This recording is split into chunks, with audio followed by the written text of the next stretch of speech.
Pak Endra Kriswanto.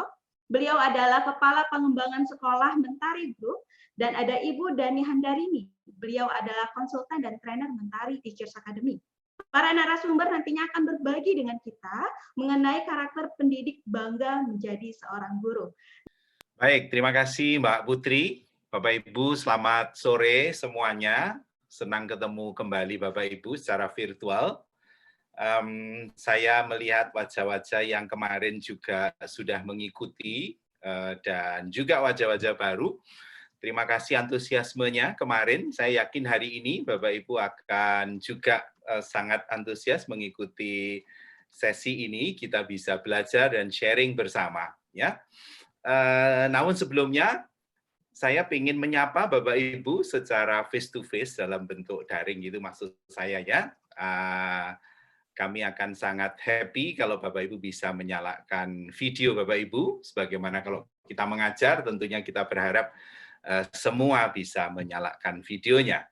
Nah, Bapak Ibu, boleh Bapak Ibu berikan thumbs up kalau Bapak Ibu yang kemarin hadir pada sesi kita yang kemarin, boleh berikan jempol begini. Oh, terima kasih, terima kasih. Ada cukup banyak ya Bapak Ibu. Oke, thank you responnya Bapak Ibu. Ada yang lain? Wow, oke. Ya. Oke, thank you Bapak Ibu ya. Terima kasih untuk responnya. Nah, kita akan kembali melanjutkan topik kita hari ini, ya. Bapak Ibu, kemarin kita telah belajar dan sharing bersama bagaimana menjadi happy, ya, sebagai seorang guru. Ada beberapa bagian bagaimana caranya kita membangun habit seorang guru yang happy itu seperti apa. Nah, kali ini kita akan melanjutkan topik kita, sebagaimana topik ini salah satu dari rangkaian modul dalam transformasi 100 hari transformasi guru, yaitu pada topik bagaimana kita bisa menjadi bangga sebagai seorang guru. Ya, izinkan saya untuk share slide saya.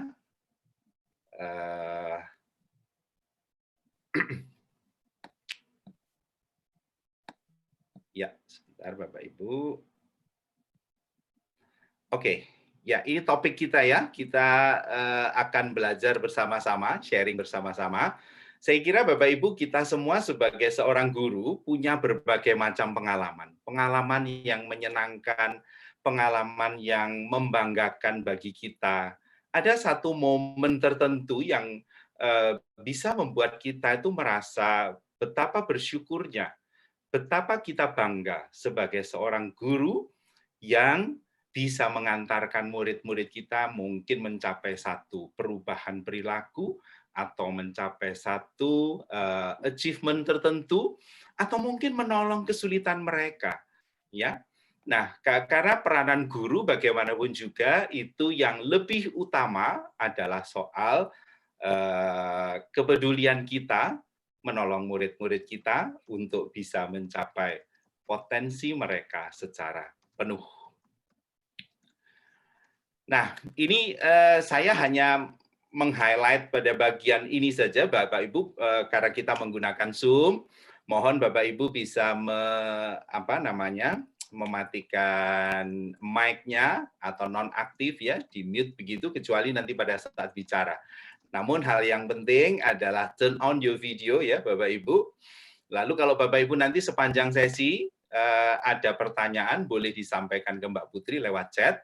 Namun juga nanti ada beberapa kali kesempatan untuk kita bisa sharing, bisa tanya jawab, dan itu kita bisa manfaatkan. Kami berharap sesi ini menjadi lebih interaktif dengan peran Bapak Ibu untuk bisa saling berbagi, karena itu akan saling menguatkan kita semua.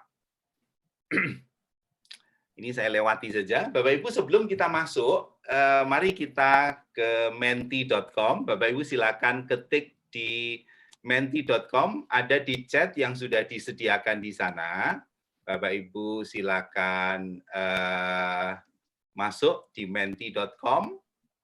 Kemudian saya akan play di sini, kodenya Bapak Ibu bisa lihat di situ ya. Ketiklah nomor kodenya 4160149. Ya, sebelum kita mulai, ada dua pertanyaan di sini. Yang pertama, apakah Bapak Ibu merasa bangga sebagai seorang guru? Jawabannya mungkin bisa ya, bisa tidak, bisa ragu-ragu, whatever. Bapak Ibu silakan, kami tunggu responnya Bapak Ibu untuk pertanyaan nomor 1. Kami persilakan Bapak Ibu. Yes, oh mantap sekali, yes-nya besar. Bangga, thank you. Absolutely yes. Wow. So many yes ya, ya-nya sangat gede, itu artinya paling banyak Bapak Ibu. Oke. Ya, terima kasih. Yes, ya, absolutely sure. Saya bangga sebagai seorang guru. Oke. Ya, terima kasih. Wah, 10,000, 1,000%, ya 1000% bangga. Wah, luar biasa Bapak Ibu responnya. Saya sangat happy ya melihat respon dari Bapak Ibu. Kita semuanya sebagai seorang guru memiliki kebanggaan tertentu. Saya yakin ada banyak alasan untuk kita menjadi bangga sebagai seorang guru. Oke, saya akan stop dulu pertanyaan pertama. Terima kasih untuk responnya ya, Bapak Ibu. Saya akan masuk ke pertanyaan yang kedua. Pertanyaan kedua lanjutannya dari itu tadi, Bapak Ibu. Saya kembali, kodenya masih sama ya. Nah, kalau Bapak Ibu tadi menjawab ya, apa yang membuat Bapak Ibu bangga menjadi seorang guru? Boleh dituliskan lebih dari satu jawaban. Silakan, kami tunggu respon dari Bapak Ibu semua. Ya, tentu ada banyak alasan saya kira mengapa kita bangga menjadi seorang guru. Jadi saya nggak melihat jawaban yang tidak ya, atau jawaban yang ragu-ragu. Menjadi ladang pahala. Wah, luar biasa ya. Karena tugas kita adalah menolong anak-anak kita, maka itu kita akan mendapatkan pahala yang sebanding atau setimpal gitu ya. Oke. Mentransfer ilmu, kemudian membentuk karakter ya, ladang pahala yang sangat dominan, membentuk generasi penerus, kemudian profesi rasul, kemudian menolong anak-anak bisa berbagi ilmu, panggilan hidup, bisa berkontribusi. Ya, Bapak Ibu bisa melihat respon-responnya. Oke. Wow, terima kasih ya Bapak Ibu sudah memberikan respon yang luar biasa. Saya jadi makin happy gitu ya, makin bersyukur melihat jawabannya sangat positif semuanya. Oke, Bapak Ibu, kita stop dulu ya. Terima kasih untuk respon dari Bapak Ibu. Kita kembali ke materi kita, yaitu ke PPT saya tadi. Izinkan saya kembali share materi kita sore hari ini, yaitu tentang tadi ya. Jadi Bapak Ibu, saya yakin ada begitu banyak momen yang kita punya pengalaman kenapa kita menjadi bangga sebagai seorang guru. Oke, sore hari ini kita akan belajar dan sharing bersama untuk 3 hal tersebut ya Bapak Ibu. Yang pertama, to aware, kita perlu menyadari ya momen-momen yang begitu membanggakan bagi seorang guru, sebagai seorang guru. Yang kedua, kita perlu memahami, understand what makes teacher proud of their job. Kita perlu memahami ya apa sih yang membuat kita itu bangga, dan yang terakhir bagaimana kita mengembangkan rasa bangga itu sebagai seorang guru. Ada 3 hal ini yang kita akan sharing bersama. Nah, ini sama seperti yang kemarin, Bapak Ibu. Jadi, modul ini, materi ini tentunya dirancang untuk memperlengkapi kompetensi kita sebagai seorang guru, sebagaimana yang diamanatkan oleh undang-undang dan juga Permendikbud, ya. Nah, ada tertulis di situ Undang-Undang Guru dan Permen.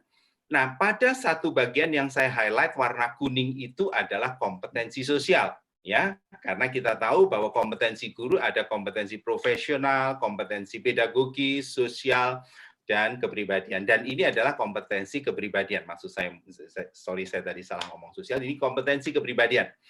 Nah, saya highlight 3 hal karena itu terkait dengan 3 modul yang kita pelajari selama 3 hari berturut-turut ini. Yang pertama, kemarin menampilkan sebagai pribadi yang mantap, stabil, dewasa, arif, dan berwibawa. Tentunya menjadi happy ya kita, senang sebagai seorang guru. Lalu yang kedua hari ini adalah menunjukkan etos kerja, tanggung jawab yang tinggi, dan rasa bangga.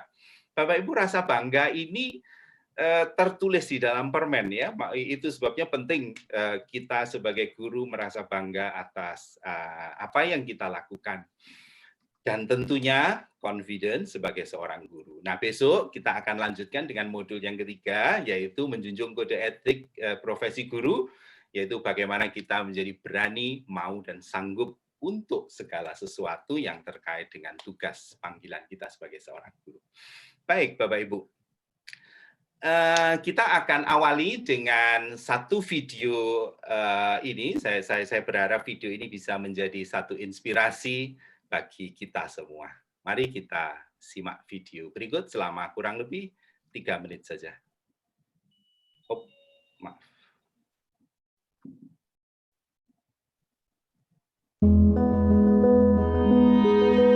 I was born with a condition known as cerebral palsy. It affects my entire left side, my muscle tone and strength. It affects my balance, my dexterity, and just my overall movement. So that impacts every day with just movement around, obtaining things, simple things such as brushing your teeth and getting dressed. When I first came to Holy Trinity High School, I didn't know anyone. Miss Budgell was the first one to actually come talk to me, get to know me as a person, and see what my goals and ambitions were. When Paul came into my classroom, he had to have a special wheelchair and he needed supports for writing. She was supportive in that she would provide me with any kind of assistance I need, but also motivate me to achieve anything I wanted to do. I was so excited for him whenever he had achievements, and he did so well. When he became class valedictorian, it was great to work with him.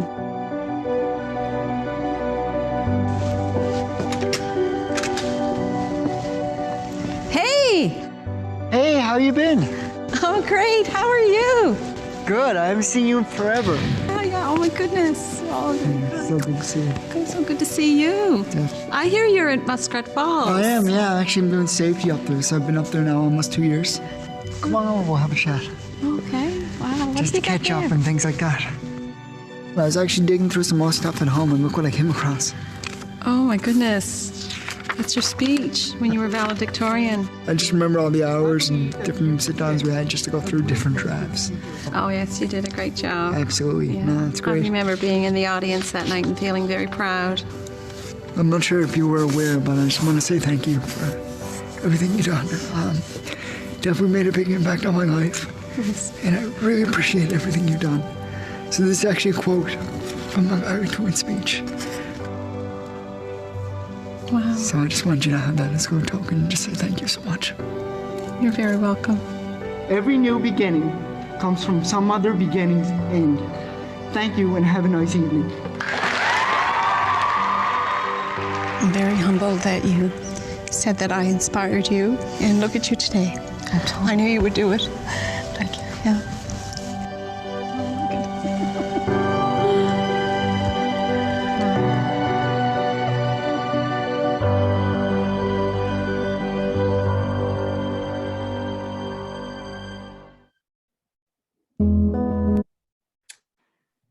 Ya, Bapak Ibu, saya yakin Bapak Ibu yang sudah mengajar sekian lama, kita tentu punya berbagai macam pengalaman yang itu menjadi satu kebanggaan kita sebagai seorang guru. Ya, nah berdasarkan video tadi, Bapak Ibu, boleh saya minta responnya dalam chat saja, masukkan dalam chat ya berdasarkan video tadi, apa sih yang dilakukan oleh guru tersebut? Guru ini namanya Linda ya. Kemudian dia begitu happy, begitu bangga dengan apa yang dicapai oleh muridnya yang bernama Paul ini. Kira-kira apa yang terjadi ya? Bapak Ibu bisa chatkan di sana apa yang dilakukan guru ini, ya, sehingga itu menjadi satu kebanggaan ya. What made the teacher Linda proud of a student? Kenapa dia bangga dengan murid ini? Silakan Bapak Ibu, saya tunggu respon Bapak Ibu di live chat. Saya akan stop share sebentar. Saya tunggu, saya lihat live chat dari Bapak Ibu. Wow, motivasi, memberikan penghargaan, memberikan motivasi, what else? Ya, oke, that's very inspiring. Gurunya tidak memandang sisi lemah siswa. Linda membangun trust kepada muridnya, mendorong menjadi pribadi yang percaya diri, mengubah hidup, ya itu luar biasa, mengubah hidup. Paul menghargai muridnya apa adanya, memberikan motivasi, ya memperhatikan dengan empati. Oke.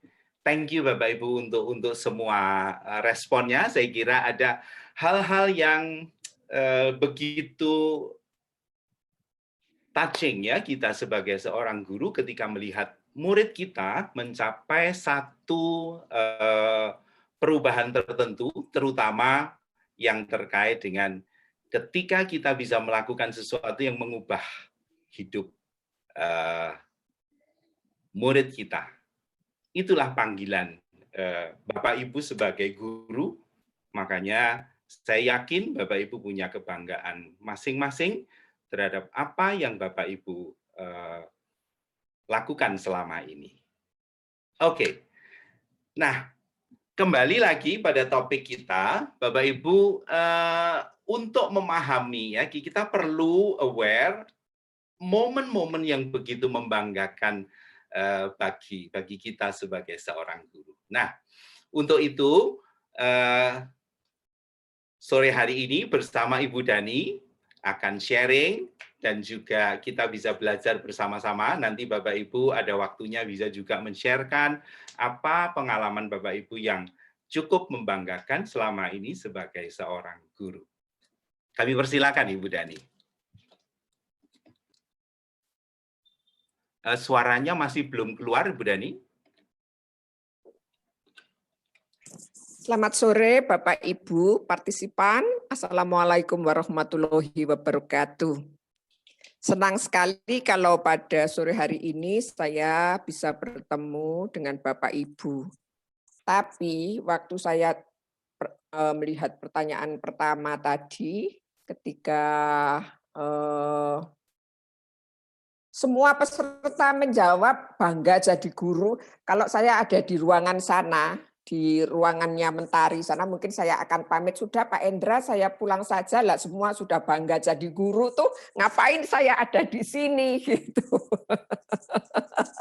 Tapi kan enggak ya begitu. Saya ini tadi, wah sudah saya mau leave meeting ini saja, semua sudah bangga jadi guru, kita bubarin saja.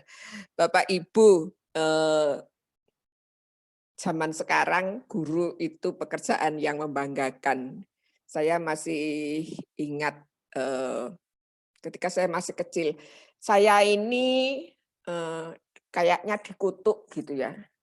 Dulu saya mengatakan saya makhluk terkutuk karena buyut saya guru, Eyang Putri, nenek saya guru, bapak ibu saya gurunya guru. Nah, kok ponakan saya ternyata dari Fakultas Ekonomi ya jadi guru, ada yang dari psikologi ya jadi guru. Walah saya begitu kok, ini turun temurun jadi guru, ini sesuatu yang tampaknya lama-lama membanggakan. Ini ada ponakan saya yang mau keluar dari bank, dia bilang aku mau sekolah S2, terus mau ngapain? Saya begitu, aku mau jadi dosen aja. Loh, saya bilang gitu, gak salah kamu, enggak gitu. Kayaknya kok menyenangkan, dia begitu. Dia melihat hidup saya sebagai gurunya guru itu menyenangkan. Jadi guru itu memang sesuatu yang membanggakan. Waktu kecil ayah saya itu ditawari oleh sepupunya ibu saya untuk diajak ke Jerman ekspor impor tembakau dari Indonesia. Jadi dia ekspor tembakau dan ayah saya mau ditaruh di Jerman untuk membantu perusahaannya. Tahu apa yang dikatakan ibu saya tidak bangga kamu naik Mercedes, saya lebih bangga kamu berdiri di depan kelas. Jadi sampai itu tahun 50-an Bapak Ibu, ketika guru itu hidupnya masih sangat susah. Nah, kenapa saya akan berbagi mengapa saya bangga menjadi guru. Di slide itu ada beberapa hal yang ketika saya melihat gambar ini, kita akan berbagi pengalaman ya. Saya akan membagikan pengalaman saya dulu. Kenapa saya bangga menjadi guru? Saya ini guru. Kalau orang hari Sabtu Minggu itu libur, kayaknya saya itu tidak pernah libur. Sabtu Minggu ada saja pekerjaan yang harus saya lakukan yang terkait dengan tugas saya sebagai seorang guru. Nah, ketika saya mengajar di sekolah luar biasa, saya ketika tugas belajar di Australia, saya mengajar di sekolah luar biasa. Saya itu bisa mulai mengumpulkan tulisannya anak-anak sampai menalikan tali sepatunya, itu bisa saya lakukan semua. Lama-lama saya mikir, kok bisa ya saya melakukan itu, padahal pada awalnya saya adalah orang yang tidak pernah bercita-cita menjadi guru. Saya never get a break to use the bathroom during school hours. Jadi rasanya mau ke kamar kecil saja kok susah banget gitu ya. Selalu diikuti aja. Sampai saya menjadi dosen pun itu yang terjadi pada saya. Yang membuat saya bangga sampai hari ini itu ada murid-murid saya yang memanggil saya mam. Bukan mem loh ya. Ada yang panggil mem, tetapi ada yang panggil mam. Mam itu artinya ibu, memanggil saya dan menganggap saya sebagai ibu. Sampai hari ini mereka sejumlah mahasiswa saya itu masih ada yang panggil mam dan masih sering datang ke sini. Itu yang membuat saya bangga dan terharu ketika mereka datang ke rumah saya. Kadang-kadang saya bisa bangkrut. Nah, kalau habis kelas, ini kelas di pasca ya, 15 orang. Kok lapar ya gitu. Padahal berikutnya ada kelas. Nah, itu ya kita keluar makan ke kantin, makan bersama-sama. Bukan mahasiswa, kan enggak pantas kalau mahasiswa neraktir saya yang harus neraktir mahasiswa. Tapi saya begitu bahagia dan saya bangga. Kadang-kadang juga saya hanya makan siang itu saya buka ruang kerja saya, sudah pada duduk di depan ruangan saya, mau gantian, ya sudah silakan masuk. Saya sama makan dulu ya, karena hanya ada waktu istirahat 1 jam 10 menit, maka saya beristirahat sambil makan, sambil ngopeni anak-anak itu. Dan itu sesuatu yang kalau saya ingat sekarang, itu sesuatu yang membanggakan juga buat saya. Bagaimana saya bisa melakukan itu semua? Nah, yang berikutnya adalah, saya suka singkatan ini, Bapak Ibu. I'm a teacher. A teacher itu T-nya terrific, energetic, able, cheerful, hardworking, enthusiastic, dan remarkable. Ini rasanya kok dari 7 karakteristik itu kira-kira 5 itu menjadi trademark saya. Jadi saya melihatnya itu bahwa saya seperti ini memang ketika saya menjadi guru. Jadi saya cukup bangga untuk ini. Dan yang berikutnya, ini warning, I'm a teacher. Jadi a teacher itu selalu young at heart. Anda tidak akan pernah merasa tua jadi guru. Sampai hari ini pun saya juga tidak pernah merasa tua jadi guru. Saya bisa jalan bersama karena mahasiswa ya. Saya bisa nongkrong, minum kopi, duduk di kantin bersama-sama dengan mahasiswa saya S1, S2, S3. Meskipun sudah jadi nenek, saya tidak pernah merasa tua. Jadi saya selalu merasa muda. Ketemu mantan mahasiswa saya pun saya melihat wajahnya, saya sampai terkaget-kaget. ketika dia menyapa saya mahasiswanya Ibu tahun 82 dan saya bertemu mahasiswa ini tahun 2010. Saya kaget loh, mahasiswa saya tahun 82 lama sekali, dan saya melihat ketika saya melihat wajahnya, salah enggak ya saya ini, dan saya merasa saya muda, mungkin boleh nyombong jadi guru itu awet muda. Ayah saya sampai umur 85 tahun, itu masih awet muda. Beliau meninggal usia 88. I'll never grow up and act my age. Jadi itu yang membanggakan menjadi guru. Sampai hari ini saya senang jadi guru, disuruh jadi guru lagi ya mau. Ini Pak Endro suruh saya jadi guru lagi, saya mau nut saja untuk menjadi guru lagi. Bapak Ibu, contoh tadi yang ada di dalam video tadi, saya membayangkan betapa berbahagianya guru itu ketika melihat siswanya yang berkebutuhan khusus itu bisa berhasil menyelesaikan studinya, tidak ada orang yang gubris dia, dan sentuhan guru ini membuat Paul bisa berubah sedemikian rupa dan bisa berhasil di dalam studinya. Saya kira saya stop di sini dulu. Sebetulnya saya juga punya satu cerita, nanti saja saya ceritakan kalau masih ada waktu. Saya persilakan mungkin Pak Endro, mungkin teman-teman bisa share bagaimana menjadi hal yang paling membanggakan menjadi guru itu apa? Ya, Bapak Ibu bisa mengajukan pertanyaan, ataupun Bapak Ibu yang mau share pengalaman yang begitu membanggakan selama ini, bagaimana kita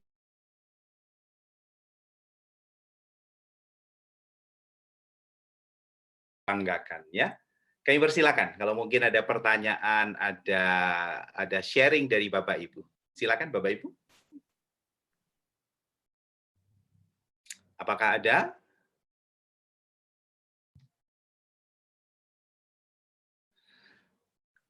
Masih belum, sambil menunggu begitu. Ada pertanyaan, Bu Dani mungkin bisa lanjutkan untuk sharing dulu sambil menunggu teman-teman guru. Bapak Ibu, satu peristiwa ini yang membuat saya sangat bangga sampai hari ini, dan saya masih berhubungan dengan mantan mahasiswa saya ini. Dia mahasiswa S2 dari Ternate, datang ke Malang, kuliah S2 di tempat saya. Nah, pokoknya setiap kali dia itu datang, dan sampai di sini itu hamil 2 kali. Dalam masa studinya itu.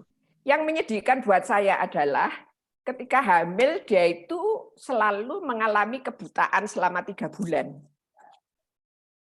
Jadi dalam masa studinya dia melahirkan, buta 3 bulan, itu dalam proses menyusun tesis. Suaminya kuliah di sebuah universitas swasta, juga S2, 18 bulan bisa selesai. Tapi si ibu ini tidak selesai, lama-lama suaminya kan pulang duluan. Ngamuk, kamu itu mau sekolah atau mau apa? Sampai semester ke-8. Semester ke-8 dia baru melahirkan buta lagi. Dan yang hebat adalah dia ini perempuan pertama yang akan memperoleh gelar S2, dari perempuan pertama di Ternate yang memperoleh gelar S2 di antara universitas yang ada di Ternate. Jadi ekspektasi saya sangat tinggi dari dia. Terus dia mogok kerjanya kayak gitu, saya tuh agak gemes dan gregetan. Sampai masa studinya itu sudah hampir habis. Tahun ke-4 kan sudah hampir habis, tinggal 1 tahun lagi dia akan drop out. Harapan saya tinggi pada dia bisa menyelesaikan studinya dengan baik. Saya bisa bangga membimbing dia sebagai perempuan pertama yang memperoleh gelar S2 di universitasnya.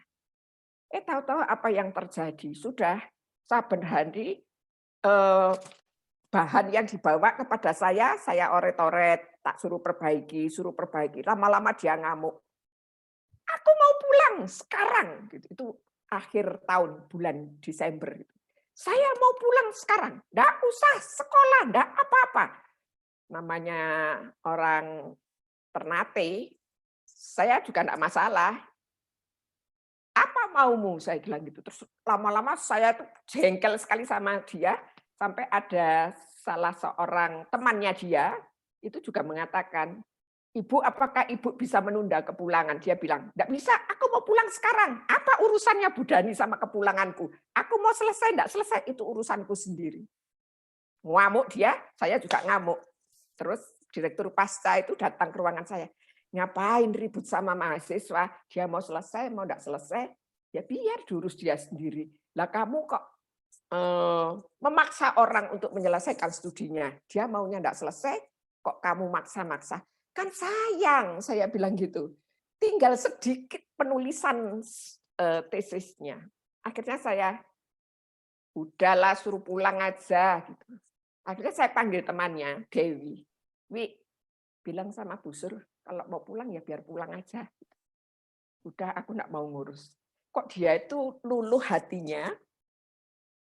Masa Bu Dani bilang gitu, Dewi? Iya. Tahu, Bapak Ibu, dia datang ke ruangan saya beberapa hari kemudian, bawa tiket. Bu, saya pulang 2 minggu saja. Ini tiket PP sudah saya beli. Saya akan ada di sini minggu pertama bulan Januari. Tanggal 8 Januari saya ada di sini. Betul, Ibu dan Bapak, saya sudah berantem habis-habisan saya bisa berantem sama mahasiswa.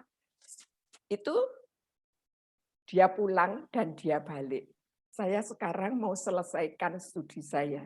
Dalam waktu 4 bulan dia selesai tesisnya. Tulisannya selesai, dia berhasil. Dan dia bawa gelar S2, ijazah S2-nya pulang ke Ternate. 6 bulan kemudian dia diangkat jadi ketua jurusan. 6 bulan 2 tahun kemudian kalau tidak salah, dia diangkat menjadi wakil dekan 1 di fakultasnya dia di sana.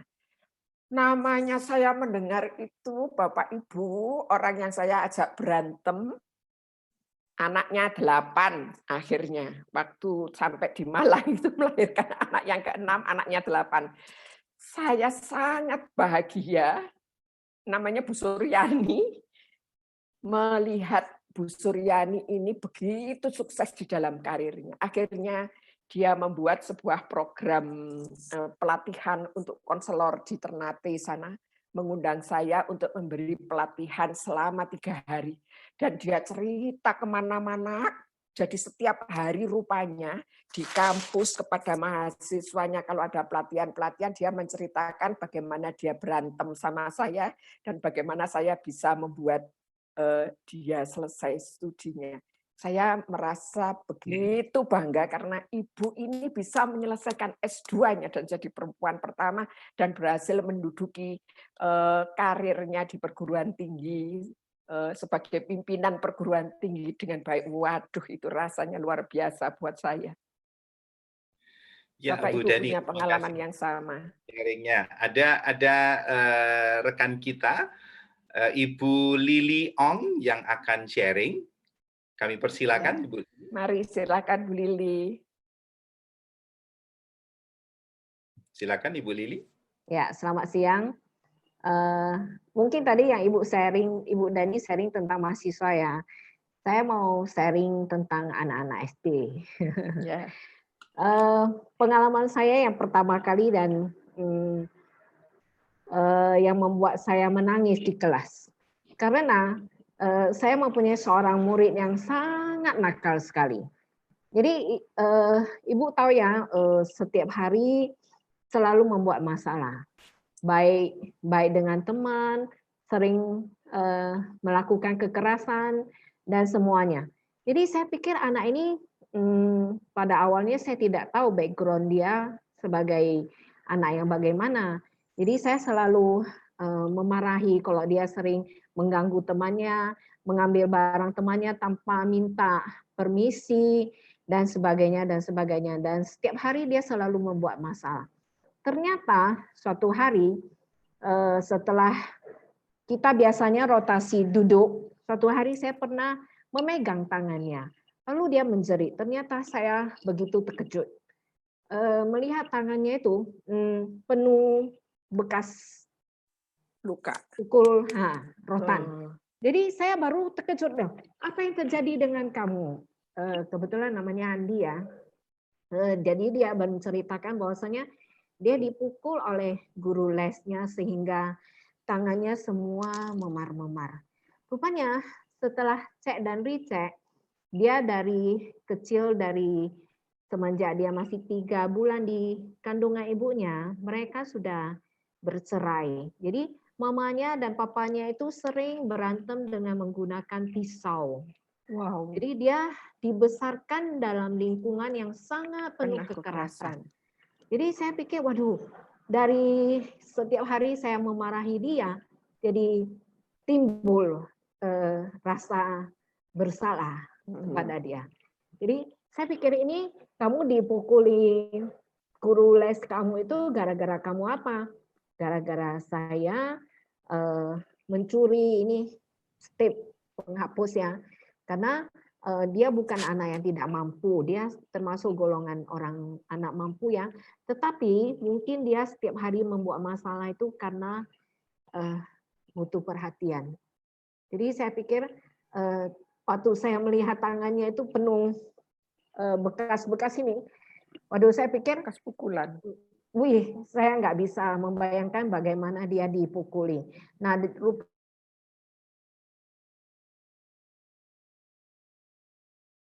dia dan dengan pukulan dan setiap hari dengan pukulan. Nah, akhirnya mungkin sekarang dia sudah SMA, saya juga nggak pernah bertemu dia lagi. Bagaimana dengan nasib dia, saya nggak tahu lagi. Karena dia sudah pindah ke sekolah lain. Itu mungkin sharing saya. Ternyata tidak semua anak-anak nakal itu memang dia nakal. Mungkin dia butuh perhatian untuk kita lebih sayang kepada dia. Itu saja Bu, Bapak. Terima kasih. Baik. Jadi Ibu bangga karena bisa lebih mengasihi dia ketimbang sebelumnya. Oke, baik. Terima kasih. Ya. Ada lagi? Kita terima kasih Bu Lili untuk sharingnya. Itu satu peranan guru yang memang punya tugas untuk menolong anak-anak kita apapun kondisinya. Justru itulah momen di mana kita bisa melihat, kita bisa jeli melihat satu peluang di mana kita bisa memberikan dampak pada mereka. Kita lanjutkan Bu Dani ya untuk yang berikutnya. Oke, silakan Bu Dani. Bapak Ibu, ini ada sebuah penelitian di Queensland. Jadi ini hasil penelitian. Apa sih yang membuat guru itu bangga terhadap pekerjaannya? Ini penelitian dilakukan pada guru-guru SD. Mari kita lihat. Guru yang pertama adalah mereka bangga karena bisa memberi impact yang positif pada kehidupan anak-anak. Jadi salah satu contoh di film itu tadi, guru itu mengubah kehidupan anak itu sehingga anak itu punya impact yang sangat sehingga ada impact yang sangat positif kepada anak itu. Dari yang tidak bisa menjadi bisa. Jadi ada perubahan-perubahan yang luar biasa dalam kehidupan anak itu. Mungkin perubahan yang kita lihat seperti Bu Lili tadi, perubahannya kecil. Tetapi kalau kita lihat lagi, biasanya yang sudah lama jadi guru itu yang akan melihat impact yang sangat luar biasa, perubahan-perubahan yang terjadi pada anaknya, muridnya, maaf. Itu yang dirasakan oleh para guru-guru SD di Queensland. Yang kedua, mereka mengatakan, kenapa bangga jadi guru? Karena saya bisa menjadi role model. Saya bisa memberi contoh begitu banyak hal-hal yang positif yang akhirnya ditirukan oleh murid saya. Itu kata guru-guru SD itu. Coba kita lihat di sekolah dasar, apalagi kalau di TK. Saya ingat ponakan saya waktu kecil minta diberikan kain, karena minta dibuatkan baju, modelnya persis seperti yang dipakai oleh gurunya itu. Jadi guru TK-nya itu ada baju warna kembang-kembang begitu. Karena guru itu dari Jepang, jadi dia suka pakai baju, bajunya itu ada warna-warni di situ. Dia duduk di bawah, kemudian dia mengajarkan warna itu dengan duduk di bawah sambil bernyanyi menunjuk warna-warna itu. Nah, itu dicontoh oleh muridnya. Siswa TK, siswa SD itu selalu memodel perilaku gurunya. Dan menjadi role model itu artinya guru itu juga menjadi seorang pemimpin. Kalau di Indonesia, guru itu betul-betul role model. Kalau di kota mungkin tidak terlalu kelihatan. Kalau di desa, Bapak Ibu, guru itu betul-betul role model. Jadi kemana-mana itu selalu yang dicontoh Bapak guru itu atau Ibu guru itu. Yang jadi pemimpin selalu Bapak Ibu guru itu. Di Queensland ternyata guru-guru SD itu bangga karena mereka bisa menjadi role model. Yang ketiga, jadi guru itu menyenangkan karena dia kehidupannya itu menjadi seimbang. Artinya dia bisa menikmati banyak hal gitu. Dia bisa bekerja, dia bisa mengajar, dia bisa menikmati kehidupannya sehari-hari sebagai ibu rumah tangga. Misalnya dia bisa menikmati aktivitasnya berolahraga misalnya. Nah, hidupnya sangat seimbang ketika dia menjadi guru. Tapi kalau di Indonesia sekarang jadi guru itu juga susah. Kemarin ada yang mengatakan jadi guru itu susahnya bukan main karena kalau pulang itu harus membawa pekerjaan dan tugas administrasinya begitu banyaknya sehingga kehidupannya hanya untuk pekerjaannya itu saja. Tapi jadi guru itu masih jauh lebih baik daripada pekerjaan-pekerjaan yang lain. Ponakan saya di bank itu kalau tanggal 31 tidak boleh libur, tanggal 31 Desember tidak boleh libur, tidak ada hari libur di akhir-akhir tahun. Jadi sementara orang lain jalan-jalan, dia tetap harus masuk kantor kadang-kadang sampai setengah 10 malam di tanggal 31, itu dia baru pulang. Nah, guru-guru di Queensland ini mengatakan bahwa jadi guru itu membanggakan karena kehidupan saya sangat seimbang. Yang berikutnya, yang keempat. Nah, jadi guru itu ada banyak keragaman di dalam karir kita itu. Kalau Anda jadi guru, Anda bisa jadi kepala sekolah, Anda bisa jadi master teacher, itu bisa ada di situ. Jadi kalau ada kelompok guru, kalau di sana itu guru matematika semua berkelompok, ada yang jadi kepala, ada yang jadi ketua kelompok guru matematika, itu ada di sana. Jadi ada banyak hal yang bisa kita lakukan. Keragaman pekerjaan kita itu ada ketika kita menjadi guru.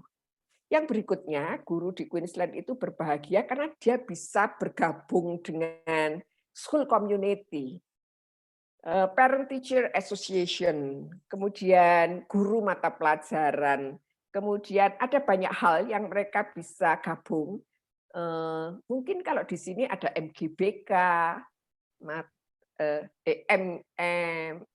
musyawarah guru mata pelajaran MGMP, kalau di Indonesia ada itu. Jadi itu yang juga termasuk membanggakan untuk mereka karena mereka menjadi kalau mereka berhasil dalam mata pelajaran dengan penelitian tindakan kelas mereka bisa share di community itu, kemudian ketika dia bisa membagikan hal-hal yang positif yang dia temui di dalam hidupnya, dalam tugasnya sebagai seorang guru, maka itu menjadi sesuatu yang membanggakan buat guru itu.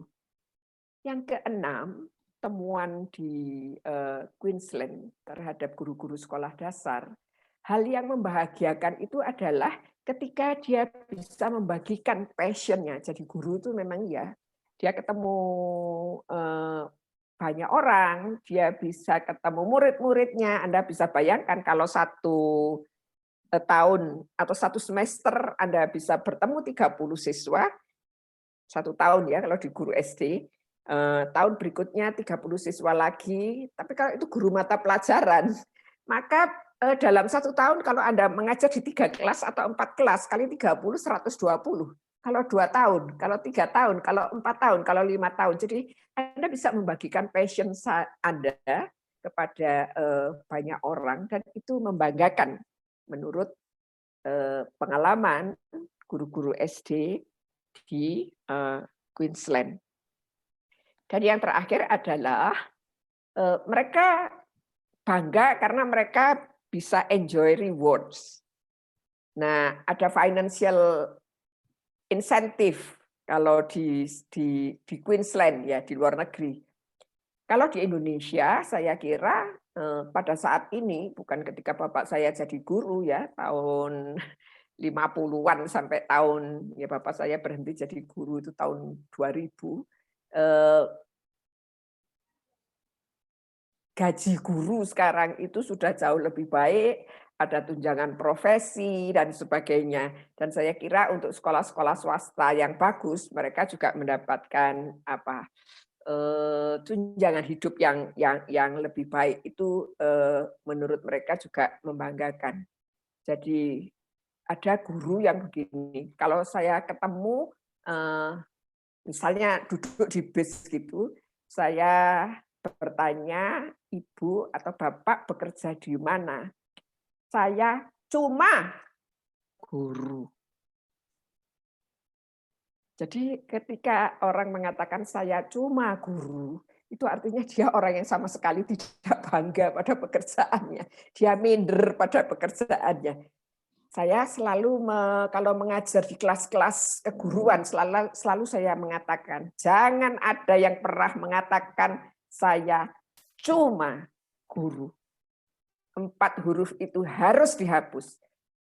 Katakan dengan bertepuk dada, saya guru, karena Anda itu mengubah hidup banyak orang. Pekerjaan Anda memberikan impact kepada banyak orang. Jadi kita mesti bangga menjadi guru. Ini yang terakhir, berikutnya adalah question and answer. Mari, barangkali ada yang mengajukan pendapat atau bertanya atau mau sharing, silahkan. Mbak Putri, apakah ada pertanyaan dari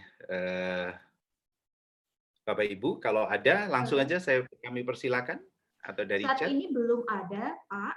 Namun ada Bapak Bambang sepertinya yang mau berbagi kepada kita. Oh, ada atau Ibu Tanti? Bapak Bambang masih ada di sini? Masih ada. Mungkin Bapak Bambang dulu, boleh. Ya. Monggo Pak Bambang, selamat sore. Selamat sore Bu Dani, Pak Indra. Saya terima kasih banyak Bu Dani. Saya ini produk SPG Bu Dani. Wow. Saya dulu konselor SPG, Pak. Guru BK.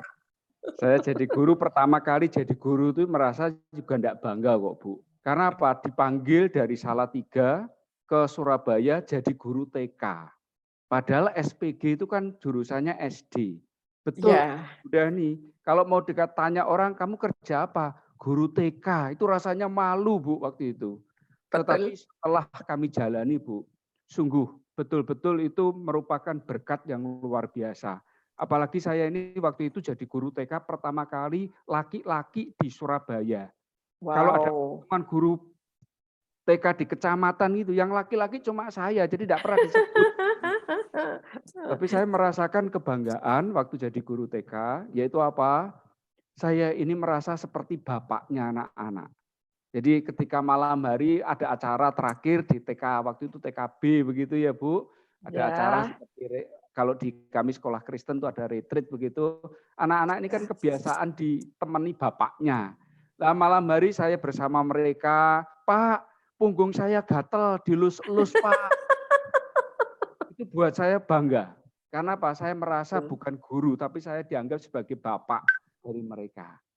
Nah, perjalanan itu juga kami jalani, Bu. Akhirnya kami menjadi kepala sekolah juga di SMP di Surabaya. Ketika anak ini tidak mau ujian, Bu Dani. Ketika tidak mau ujian ini karena memang ada masalah dengan orang tua, keluar dari orang tua. Nah, pada waktu itu adalah ujian nasional, Bu. Kami ini mencari, Bu. Mencari anak ini. Dengan teman, hujan-hujan saya sepeda motoran nyari, Bu. Dan ketika mendapatkan saya bonceng. Jadi sepeda motor kan dengan saya di belakangnya. Saya bonceng di tengah supaya bisa ikut ujian. Dan itu saya betul-betul menangis, bisa menemukan anak yang lari dari rumah dan bisa ikut ujian. Memang jadi guru itu membanggakan, Bu Dani. Teman-teman, jadi guru itu membanggakan. Terima kasih. Beri tepuk tangan. Hebat, luar biasa Bapak. Pak, jangan khawatir, ponakan saya laki, dia lulus Fakultas Psikologi. Tahu-tahu dia di Surabaya, tanya pada ibunya sebelah kiri rumah, ibunya itu punya tanah di belakang rumahnya begitu, tapi menghadap jalan yang lain gitu, jadi berhadapan-hadapan gitu, ungkur-ungkuran bahasa Inggrisnya itu Pak. Nah itu tahu-tahu tanya pada ibunya, Bu, kalau tanah sebelah dijual, kita beli yang di sebelah situ, setuju gak Bu? Gitu. Setuju. Ono apa gitu. Terus dia nanya berikutnya, lek guru TK, kalau guru TK laki-laki gitu, gimana ya Bu? Loh ya enggak apa-apa, kata ibunya. Akhirnya apa yang terjadi Pak? Dia tidak mau melamar pekerjaan kemana-mana, kebetulan ibunya buka sekolah musik untuk anak berkebutuhan khusus. Sampai hari ini dia mengajar anak kecil-kecil yang berkebutuhan khusus loh Pak, bukan anak normal. Mengajar musik untuk anak berkebutuhan khusus. Dan dia sangat dicintai oleh murid-muridnya. Wah luar biasa itu buat saya. Itu memang membanggakan. Bangganya bukan main Pak, kalau dia dikelilingi sama muridnya yang kecil-kecil, yang ABK. Itu luar biasa seperti Bapak. Hebat. Mari silahkan berikutnya. Ibu siapa tadi? Ada Ibu Tanti. Silakan Mari, Ibu silakan. Tanti. Kita berikan satu untuk Ibu Tanti ya, satu lagi. Silakan Ibu. Oke. Selamat siang. Terima kasih untuk kesempatannya Bu Dani dan Pak Indra. Selamat siang. Saya ini orang Solo, tapi saya bertugas di Pangkal Pinang. Wow, jauh. Setiap kali pulang pergi, kadang kan pulang ke Jawa gitu, ketemu orang di bandara atau di kursi gitu, saya mesti mengenalkan diri. Saya guru, nah gitu ya. Nah, hebat. Saya cuma guru, tidak. Saya guru. Hebat. Mereka Hebat. nggak berani macam-macam karena Bu Guru ini kan pasti ini ya, nggak aneh-aneh gitu lah.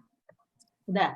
Nah itu tentang saya tadi. Ibu Dani, saya mendengar Ibu tadi menceritakan bisa sampai traktir anak-anak, ya toh? Katanya bisa bangkrut itu ya. Tapi Ibu jalani itu. Ibu jalani itu semua dengan senang hati barangkali ya. Ya. Dengan senang hati, dengan pokoknya apapun nggak dirasakan deh, mungkin begitu. Nah, itu rahasianya apa? Terus yang kedua, kalau Ibu sampai melayani, sampai tadi ada yang mahasiswa berkali-kali dikasih tahu nggak berusaha lagi, tapi ujung-ujungnya sampai berhasil. Nah itu apa yang mendorong Ibu sampai Ibu terus memperlakukan dia sampai supaya dia bisa berhasil itu loh. Itu kadang-kadang kan kita putus asa seperti tadi ya, tapi tetap Ibu juga berusaha sampai semaksimal mungkin. Nah itu rahasianya apa? Saya pengen tahu. Makasih. Baik. Ya. Baik Bu. Saya bangga Ibu mengatakan saya guru. Nah, apalagi sekarang kalau pergi kemana-mana dari jauh, dari tempat yang jauh, kata mengatakan saya guru, orang enggak neko-neko, dikira Pasti itu artinya apa? Ketika orang tidak neko-neko kepada ibu atau kepada saya yang mengatakan bahwa saya ini guru, itu orang itu menaruh respek pada kita. Orang itu sangat menghargai pekerjaan kita. Bahasa Inggrisnya ngajeni kita sebagai guru itu memang itu sangat luar biasa. Bu, bapak saya itu guru, saya guru. Saya kumpul-kumpul sama murid, sama mahasiswa. Dulu saya juga menjadi guru BK di SPG. Jadi, lah baru lulus terus jadi guru BK. Saya guru BK 5 tahun di SPG. Saya masih ikut bapak ibu saya. Jadi kalau makan kan masih ikut bapak ibu saya waktu itu. Jadi kalau pulang gitu, guru muda kumpul beda berapa tahun, saya cuma sama anak-anak pada waktu itu, enggak banyak bedanya. Paling 6-7 tahun. Terus pulang sekolah gitu, jajan di kantin mana gitu, atau di warung mana, yang cocok sama kantong saya, sama kantongnya anak-anak. Dan saya happy-happy saja. Kuncinya satu, Bu, ikhlas. Dan ketika lihat anak itu makan dengan bahagianya, saya tuh kok ya seneng gitu. Jadi itu yang membuat saya begitu berbahagianya ketika saya makan bersama-sama dengan anak-anak. Dengan mahasiswa saya, terutama yang S2, S3 karena jumlahnya tidak banyak. Kalau S1 jumlahnya kan banyak sekali, Bu. S2 dan S3 saya selalu mengakhiri perkuliahan saya dengan mengumpulkan mahasiswa S2, makan siang di rumah saya, gantian. Mahasiswa S3.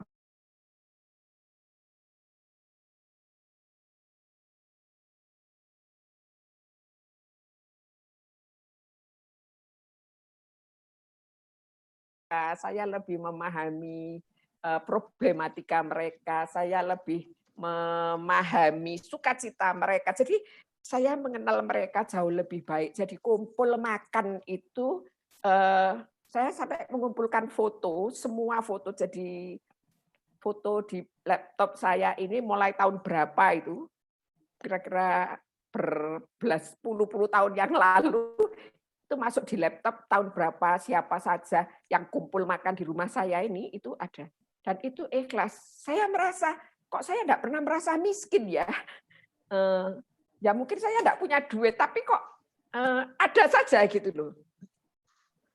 Dan ada, Bu, kasus yang saya harus, mereka mahasiswa S3,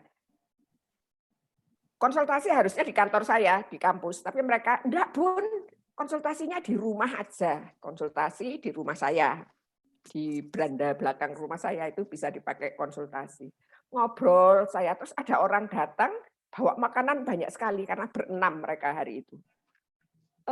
Mau ngirim makanan, loh saya enggak pesan makanan apa-apa. Ternyata dari belakang itu teriak, saya yang pesan. Jadi mereka konsultasi di rumah saya mulai jam 10 sampai jam 4 sore. Bawa makan sendiri, bawa minuman sendiri, bawa kue sendiri. Saya sendirian di rumah dikasih makan sama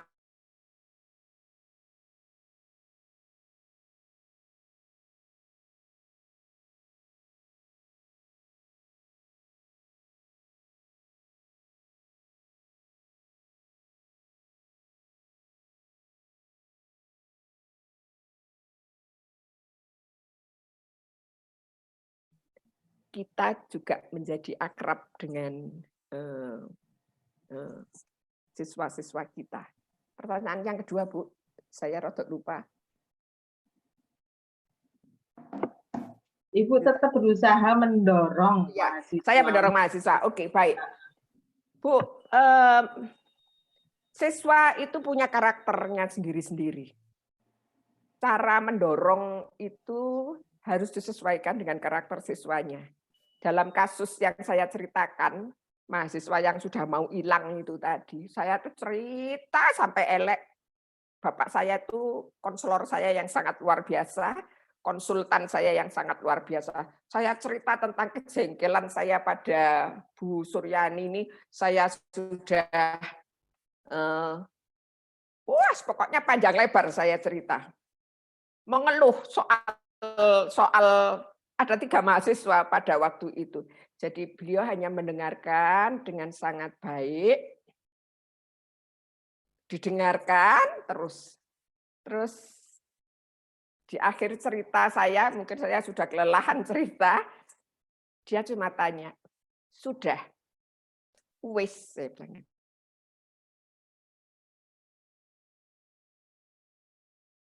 Guru kuwi gaweane minterke wong bodoh. Guru itu tugasnya membuat muridmu jadi pandai. Saya kayak ditamparin gitu loh, Bu. Jadi saya seperti ditamparin oleh ayah saya. Dari situ yang keluar di otak saya harus mencari jalan, saya harus mencari cara bagaimana saya bisa membuat murid-murid saya ini berhasil. Karena setiap mereka itu harus kita percaya punya titik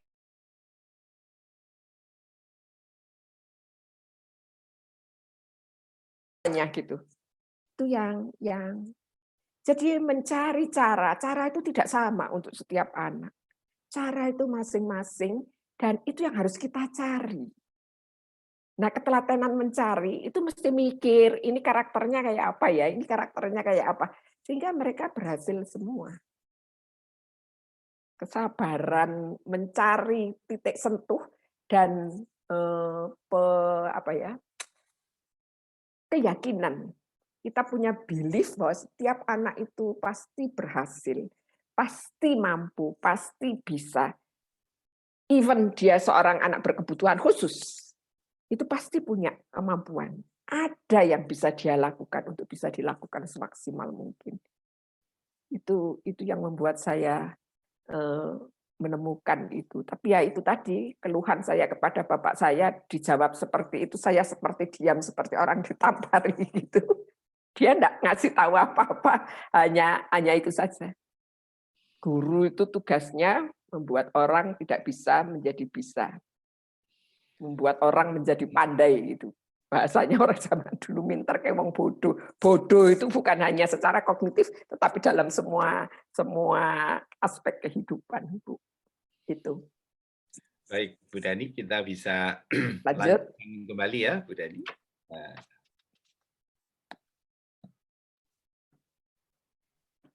Ya, silakan Bu Dani. Oke, baik.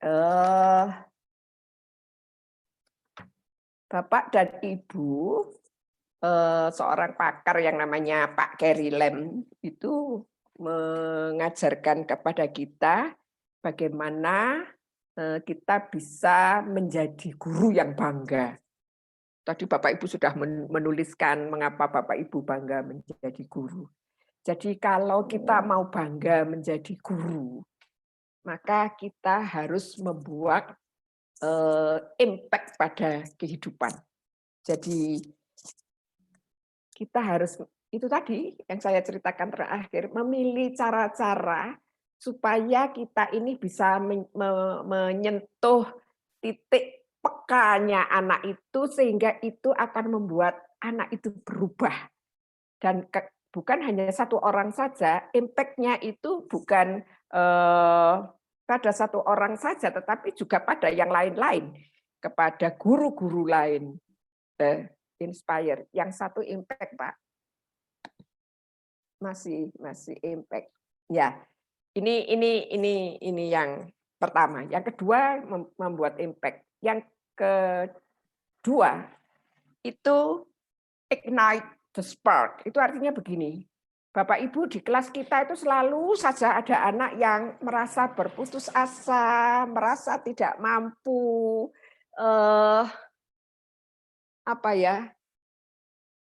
tidak percaya diri, berkecil hati. Nah, kalau kita bisa memercikkan semangat perhatian yang sedikit kepada anak itu, dan kemudian anak itu menjadi berhasil, maka ini akan membuat kita bangga.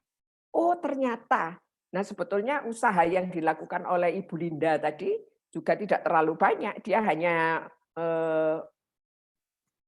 bahasa Inggrisnya nguwongke Paul tadi, mengorangkan Paul tadi di dalam kelasnya, sehingga dia bisa berhasil semacam itu.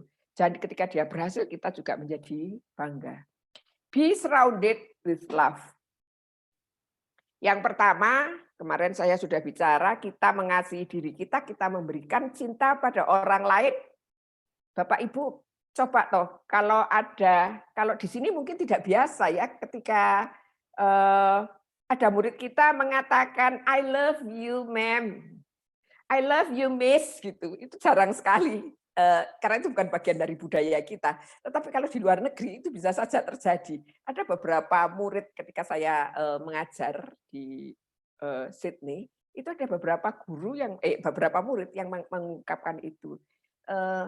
Sekarang ini kalau ada mantan mahasiswa saya atau murid-murid SPG saya mengatakan, Bu, kangen Bu, gitu. Nah, itu membuat saya begitu bangga. Tetapi karena kita memberikan cinta dulu, kita kemudian mendapatkan cinta itu kembali, itu yang membuat kita bangga. Yang keempat, celebrate every milestone. Kita harus merayakan keberhasilan sekecil apapun. Setiap tahap keberhasilan, sekecil atau besar atau kecil, itu perlu kita rayakan. Jadi kalau seorang anak atau kelas Anda berhasil misalnya 30 anak, itu semua bisa melewati passing grade. Nah, kita bisa merayakannya bersama-sama dengan anak-anak dengan cara, kalau di anak TK, anak SD, anak itu kan kita bisa merayakannya memasang balon, oh kelas kita menjadi kelas yang berhasil dalam hal apa. Kalau kita mengajar seorang anak itu berhasil, maka kita juga harus merayakan keberhasilan itu. Anda punya siswa yang sangat menyulitkan, membuat Anda merasa sangat tertantang, dan Anda akhirnya berhasil membuat anak itu misalnya mau belajar, mau duduk di tempatnya, berperilaku positif di kelasnya. Anda harus merayakan itu sampai keberhasilan yang besar. Kalau saya sih yang lalu 5 mahasiswa saya selesai kuliah S2, berhasil ujiannya, lulus semua. Kemudian hasil tesisnya itu mendapat hak atas karya cipta ilmiah.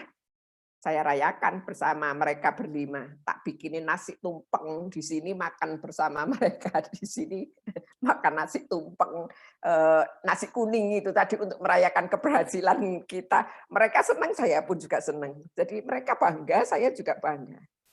Get to laugh all the day long. Masa kita harus ketawa-ketawa di mana-mana, ketawa ketiwi gitu, wah ini dikira orang gangguan jiwa. Enggak. Kita harus menciptakan situasi yang membuat orang lain tertawa dan kita bisa tertawa. Maka itu akan menumbuhkan kebanggaan kepada kita. Yang keenam adalah menciptakan lingkungan yang nyaman. Lingkungan itu bukan hanya lingkungan fisik, tapi juga lingkungan psikologis. Lingkungan psikologis yang nyaman, kita melontarkan humor, joke, yang membuat orang banyak merasa senang, berbahagia, itu akan membuat kita juga bangga. Yang ketujuh, next Pak Endra, slide-nya, Pak. Nah, ini inspire others. Bapak Ibu, inspire others ini itu kita bisa menginspirasi bukan hanya siswa kita, tetapi juga menginspirasi kolega-kolega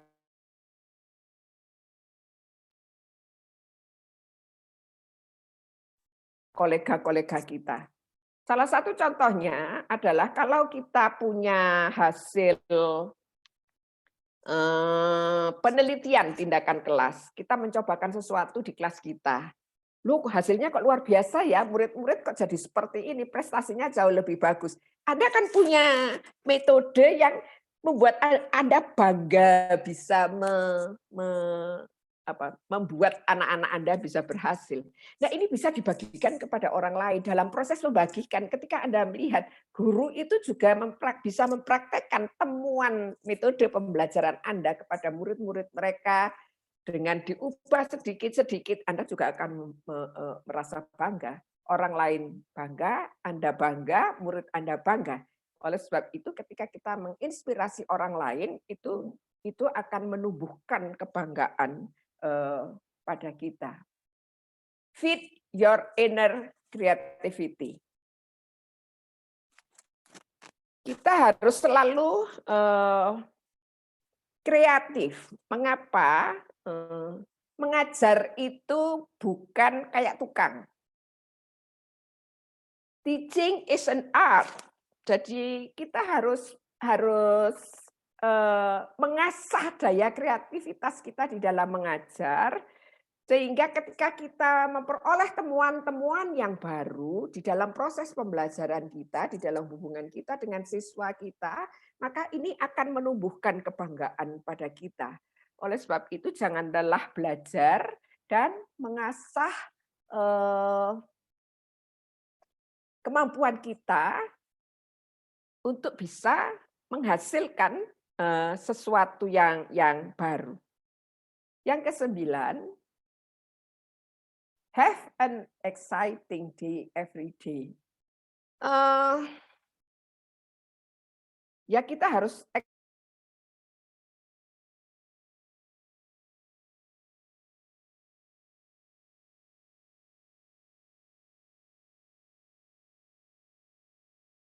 oleh sebab itu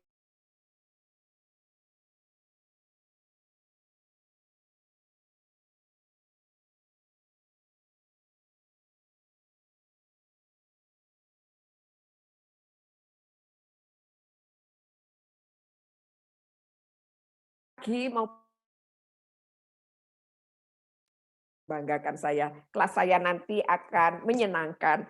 Maka ketika Anda berhasil pada hari itu dengan kelas-kelas Anda, maka Anda akan sangat berbahagia. Create lasting memories to cherish. Jadi Anda harus menciptakan memori-memori terakhir yang membuat Anda berbahagia, mengesankan, membuat anak-anak juga sangat terkesan. Nah, dari contoh film itu tadi, saya disuruh nonton 10 kali sama Pak Endra film itu tadi, mesti ujungnya itu berbesmili, heran deh saya. Itu kan sangat menyentuh, jadi bangga banget jadi guru. Ada 2 film yang bagus untuk bisa dilihat oleh Ibu dan Bapak. Ini filmnya sangat pendek ya. Freedom Writer. Saya berbelas-belas kali nonton Freedom Writer. Itu karena itu saya gunakan untuk menumbuhkan kebanggaan menjadi guru film itu. Yang satu lagi Every Child is Special. Ada judulnya yang dalam bahasa India, itu film India. Oh, setiap kali nonton itu dengan beberapa guru atau beberapa mahasiswa, pasti saya harus bawa tisu dari rumah. 2 dus, sebab semua pasti akan menangis. Jadi ada momen-momen yang kita ingat terus di sepanjang hidup kita. Kita pasti ingat peristiwa itu, anak itu. Nah, yang terakhir, get to teach. Kalau dibaca gitu, mesti kita nanya, guru kok enggak ngajar?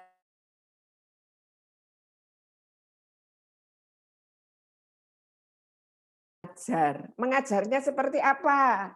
Mengajarlah dengan benar, mengajarlah dengan sungguh-sungguh, bukan mengajar asal-asalan, bukan mengajar sekedar menggugurkan kewajiban. Oh lah, aku guru, pekerjaanku ya mengajar, pokoknya aku sudah mengajar ya sudah. Bukan seperti itu. Tetapi kita memang harus mengajar dengan penuh kesungguhan. Memiliki hati untuk mengajar itu sangat penting. Mengajar dengan hati itu sangat penting.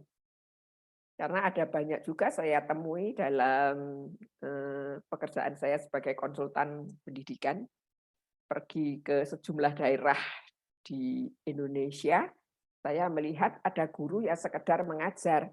Kalau materinya sulit buat dia untuk dipelajari, dia lewati. Akhirnya muncul Pak Endrani, guru matematika, belum pernah saya kasih cerita, 527 tambah 345. Itu bisa keluar angka itu 5 tambah 7, 12. Nah, itu dijumlah gitu, jadi mereka gurunya malas mau mengajarkan penjumlahan dengan menyimpan atau pengurangan dengan meminjam, itu susah. Karena guru SD-nya salah mengajar, saya menemukan ini sampai kelas 3 SMP. Anda bisa bayangkan ketika dia tidak bisa menjumlahkan semacam itu, maka mata pelajaran yang lain juga akan terganggu. Ekonomi, fisika, dan yang lain-lain. Jadi mengajar, you get to teach. Nah, persoalannya adalah mengajarnya seperti apa? Mengajar dengan benar, mengajar dengan sungguh-sungguh. Bukan hanya sekedar saya guru, tugas saya mengajar, jadi menggugurkan kewajiban mengajar karena Anda guru, bukan seperti itu. Baik, itu yang harus kita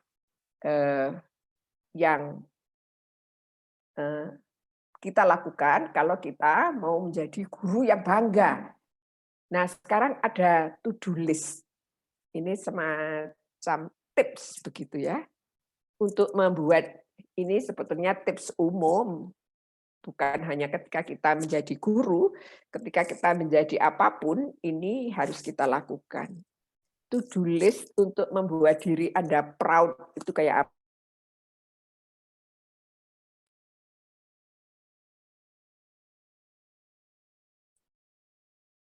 Kalau passionnya bukan guru, ya sudah berhenti saja jadi guru.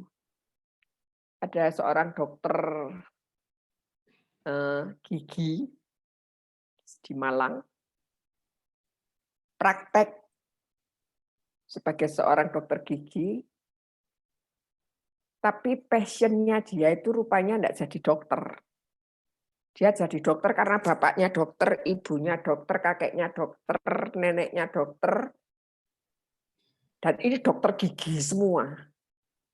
Akhirnya apa yang dia pilih? Dia disuruh masuk fakultas kedokteran gigi karena itu mungkin sangat membanggakan keluarga, tapi passionnya dia punya alat-alat praktek, tapi passionnya dia itu merangkai bunga. Akhirnya apa? Janjinya dia dengan pasien-pasien dia, itu dia tinggalkan dan dia lebih menekuni mejanya yang segitu, yang dalam tanda petik di sekelilingnya berantakan karena ada potongan-potongan bunga. Awalnya dia hanya membuat untuk teman-temannya, dikirim, loh kok bagus, oh cantik, terima kasih. Itu buatannya dia sendiri. Dan akhirnya dia menjual semua peralatan praktek dokter giginya, dia buka toko bunga yang sangat berhasil. Dan dia bangga dengan toko bunganya. Dia tidak dipanggil dok, itu tidak apa-apa, dokter, karena dia dokter gigi. Dia merangkai bunga, dan di Malang sangat terkenal. Follow your passion. Kalau passion Anda menjadi guru, ikuti saja passion itu. Kalau Anda tidak punya passion untuk menjadi guru, nah, kalau menjadi guru hanya sekedar, kalau zaman dulu ya, hanya sekedar karena bapakku tidak punya duit, maka aku sekolah guru supaya itu mengangkat harkatnya keluarga gitu. Apalagi kalau dari tempat-tempat terpencil zaman dulu itu guru sangat dihargai sehingga dan itu menaikkan derajat keluarga ketika ada keluarganya menjadi guru. Tetapi ada yang nggak passionnya ke situ. Oke, yang berikutnya follow your passion. Give it a try.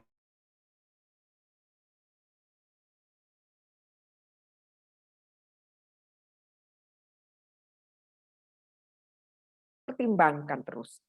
Jadi lakukan yang baik, mengajar yang baik, berusahalah terus untuk mencoba sesuatu yang baru. metode pembelajaran yang baru, pendekatan yang baru kepada anak-anak sehingga Anda bisa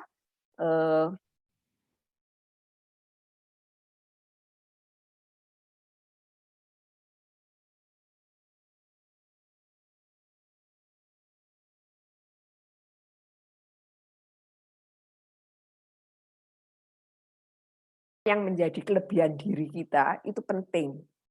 Kalau Anda tidak tahu apa kelebihan Anda, maka Anda tidak berusaha, karena ini sangat terkait dengan yang keempat, fokus on your effort. Effort itu selalu dikaitkan apa yang menjadi kelebihan kita. Kelebihan kita itu kita tingkatkan terus. Kalau kita kan kebalikan, kita kelebihannya ini dibiarkan saja, tetapi kekurangannya ini yang digejot-gejot terus supaya lebih tinggi. Padahal itu memang bukan kekuatannya dia. Contohnya, kalau kita tidak kuat di matematika, ya jangan ngotot jadi guru matematika gitu loh. Jangan, kalau terutama di anak-anak ya, jangan memaksa anak kita untuk pandai matematika. Ada yang mengatakan, wong lek gak pinter, orang kalau tidak pandai matematika itu buat apa hidup di dunia gitu. Ada yang mengatakan seperti itu. Nah, tidak begitu. Tetapi kalau kita tahu apa yang menjadi kelebihan kita fokuskan kelebihan kita di sana, maka kita akan berhasil, kita akan mencapai sukses. Sebagai guru pun kita akan sukses ketika kita tahu apa yang menjadi kelebihan-kelebihan kita. Dan itu yang diasah terus. Saya disuruh melukis sampai hari ini, enggak bakalan. Saya melukisnya sampai tua gini, melukisnya ya gambarnya muka, dikasih mata, dikasih. Nah, disuruh melukis seperti adik saya, makanya saya masuk IKIP jurusan bimbingan konseling karena saya lebih pintar ngomong gitu. Adik saya masuk ITS, teknik sipil, karena dia pintar gambar. Dulu kalau mau tidur dia yang gambarkan saya. Saya tidak akan berusaha untuk masuk ke jurusan-jurusan yang banyak gambarnya gitu, itu enggak. Nah, sama kita guru memfokuskan usaha kita. Focus on your effort. Nah, ini effort dan results. Seberapa? Ini berbanding. Usaha kita tinggi, maka hasil kita juga jadi tinggi gitu. Kalau kita memfokuskan perhatian pada kekuatan, kita berusaha untuk meningkatkan kekuatan kita terus di bidang pembelajaran kita, maka kita akan memberikan hasil yang terbaik untuk kehidupan ini dan kita akan menjadi bangga. Ini yang biasanya orang kalau sudah berada pada zona nyaman itu sulit bangkit. Ada yang bilang, saya menemukan beberapa guru. Mulai dulu, sudah 28 tahun, saya mengajar dengan cara ini. Dia sama sekali tidak mau berubah. Nah, itu yang mengerikan. Jadi harus berusaha untuk meninggalkan zona nyaman. Apa dikira yang sekarang zona kita ini nyaman jadi guru? Enggak. Wong biasa ngajar di depan pakai papan tulis, nulis gitu. Wah, susahnya setengah mati. Guru-guru tua, sorry, saya juga tua. Suruh belajar lagi komputer. Aduh. Wah, ya enakan berdiri di depan kelas. Jadi ada protes di perguruan tinggi, ada protes di sekolah-sekolah juga banyak protes karena kita harus berubah. Comfort zone kita pada masa sekarang ini diobrak-abrik gitu loh. Dan kita akan terus diobrak-abrik, apalagi era disruption sekarang ini. Bicara era disruption, terjadi perubahan, semua dijungkir balikkan. Betul-betul proses pembelajaran sekarang ini dijungkir balikkan. Kita harus meninggalkan zona nyaman kita yang membuat kita pontang-panting, tidak nyaman. Anda bayangkan di usia saya belajar Zoom pertama kali, cetuk. Aduh, saya teriak-teriak sama Pak Endro. Pak Endra, iki piye gitu. saya kepingin belajar ini, belajar Padlet, belajar metri apa? Belajar lagi, waduh, banyak itu kata. Lah, anak-anak muda, ponak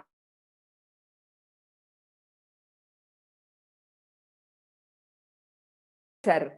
Lah kalau kamu pergi, terus aku teriak-teriak panggil siapa gitu. Jadi itu selalu yang terjadi. Jadi kalau enggak ada yang mau ngajari saya, ya saya dolanan sendiri meskipun lama sekali. Waduh, lemot banget. Hei, yang belajar ini hampir kepala 7, saya bilang gitu. Kalau disuruh klik secepat kamu, enggak bisa. Makanya saya enggak pernah minta tolong. Saya cuma tahu alurnya kayak apa, saya catat, terus saya coba sendiri. Akhirnya ya bisa. Nah, itu kita harus meninggalkan comfort zone. Itu artinya apa? Kita harus belajar terus, kita harus mencari tahu hal-hal yang baru supaya kita, dan ketika kita bisa, oh ternyata bisa ya. Oh ternyata nenek-nenek ini ya bisa ya. Gitu. Saya jadi bangga sama diri saya sendiri. Yang terakhir, yang keenam ini. Anda harus berkompetisi dengan diri Anda sendiri, jangan berkompetisi sama orang lain. Jadi berkompetisi itu dengan diri sendiri. Saya sekarang sudah bisa apa, besok bisa apa, lusa bisa apa, itu kompetisinya sesuai dengan kecepatan Anda sendiri. Jangan itu kok sudah bisa, aku belum gitu. Jadi Anda harus berkompetisi itu dengan diri Anda sendiri. Yang berikutnya itu learn from the best. Yang ke-7. Jadi kalau Anda mau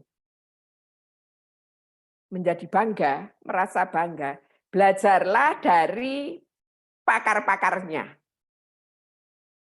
Jangan ragu untuk bertanya kepada pakar, mencari tahu kepada orang yang lebih pinter. Ada guru yang kepala sekolah yang sudah 28 tahun ketika saya baru pulang dari tugas belajar, saya membantu seorang guru menangani salah satu muridnya. Dia hanya mengatakan, saya ini sudah hampir 34 tahun depan saya pensiun jadi kepala sekolah. Nggak pernah bisa nangani anak-anak semacam itu. Karena saya menemukan akhirnya anak ini inteligensinya amat sangat tinggi, dan oleh kepala sekolah ini mau dikirim ke sekolah berkebutuhan khusus untuk anak-anak slow learner gara-gara nilainya doremi. Nah, kepala sekolah ini tidak mau belajar. Akhirnya guru kelasnya mau belajar metode yang saya miliki, dia berhasil. Dan dia sangat bangga karena ternyata anak yang hampir dimasukkan ke sekolah luar biasa, ABK, dianggap slow learner, itu masuk ITB, jurusan astronomi, dan kuliah S2 di ITB, kuliah S2 di Jerman, astronomi. Nah, ini karena guru tadi mau belajar dari orang yang sudah memiliki pengalaman. Yang ke-8 itu kita harus terus berlatih, praktis. Kita harus berlatih terus supaya kita berhasil dan di situ akan menumbuhkan kebanggaan kita. Yang ke-9, ini yang sering orang jarang melakukan. Give yourself a report card. Pernah enggak kita punya catatan tentang kegagalan dan keberhasilan kita? Oh, di sini aku berhasil. Oh, di sini aku gagal. Jadi kita punya catatan-catatan keberhasilan dan kegagalan kita. Oh, aku berhasil. Oh, ternyata aku bisa ya. Nah, ketika Anda mengatakan, oh, aku bisa ya, maka Anda akan itu menumbuhkan rasa bangga pada diri Anda sendiri, dan menumbuhkan rasa bangga itu positif. Bagus untuk pertumbuhan jiwa Anda, pertumbuhan kepribadian Anda. Tapi awas, jangan terkecoh dengan rasa bangga yang kosong. Bangga yang dimaksudkan di sini, Anda tahu, Anda sudah mencoba, Anda berhasil, maka itu menumbuhkan kebanggaan tersendiri pada Anda.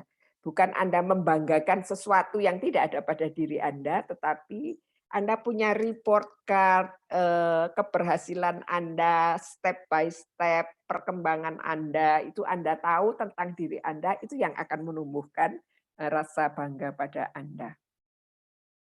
Don't quit. Yang ke-10. Jangan pernah berhenti. Berjalanlah terus. Keep moving forward.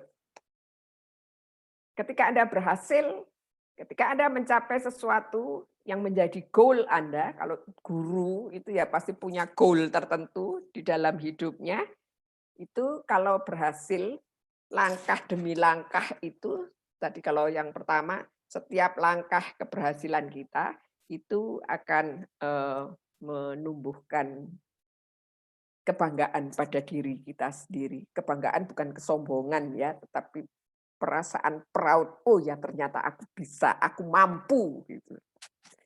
Yang ke-11, don't let success go to your head. Jadi be humble, tetap menjadi rendah hati ketika Anda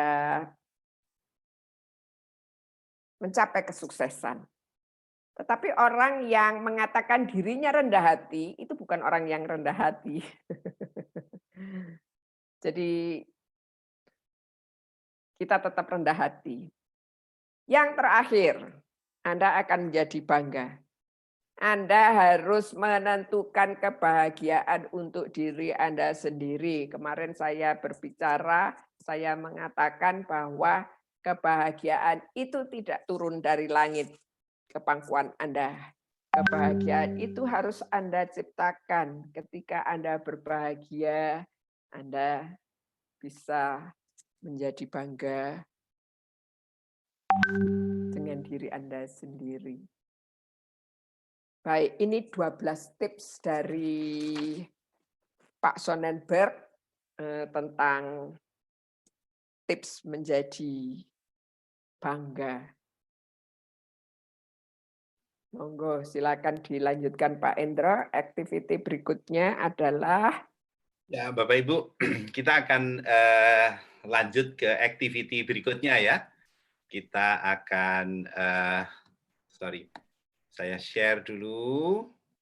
Bapak Ibu silakan masuk ke Padlet ya. Jadi di bagian ini Bapak Ibu silakan masuk ke Padlet dan kita akan mengisi di Padlet sana. Saya tunjukkan di sini. Mbak Putri terlihat ya di slide share saya. Saya memastikan. Sudah terlihat. Jadi what was your proudest moment as a teacher? Ya, jadi Bapak Ibu bisa share di sini di Padlet. Tulislah 2 atau 3 kalimat saja. Nah, saya akan masuk ke Padlet dulu dan Bapak Ibu bisa mengaksesnya pada tautan yang sudah disediakan di chat. Ya. Oke. Mbak Putri, apakah sudah terlihat Padlet saya? Belum, atau masih? Pak.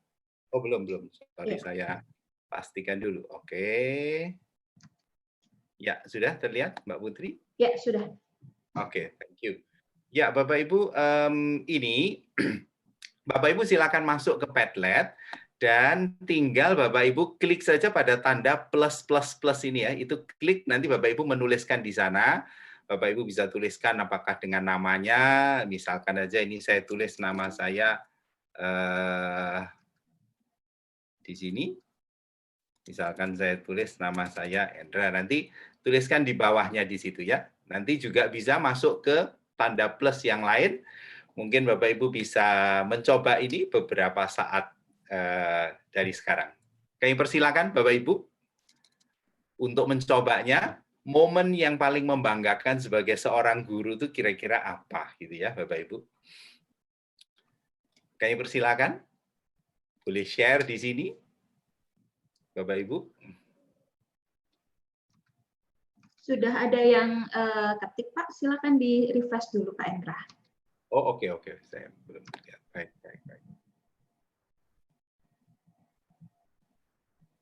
Oh, sudah banyak. Oke. Oh, ketika ditanya orang, very happy ya. Ketika murid mengerti yang kita jelaskan. Ya.